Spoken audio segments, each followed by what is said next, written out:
Hi, so let's say you want to scrape a job search from LinkedIn. So what we're going to use today is this Chrome extension called Mastros. You'll find the URL as well in the description. So we create our custom search. You see how many jobs we want. So let's say put as a job journalist. Say okay. So what it does is that it checks and scroll every page.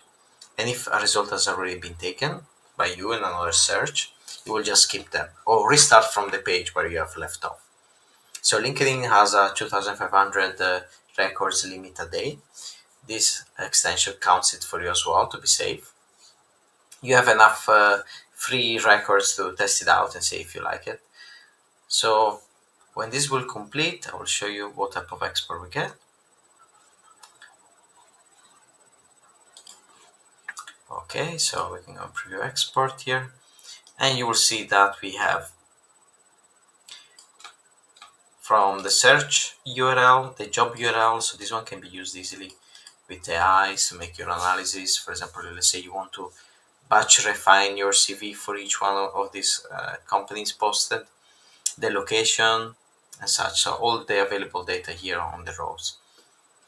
So this extension covers as well other functionalities such as LinkedIn Sales Navigator, profile search, company search, post search. So pretty much all of the top four here.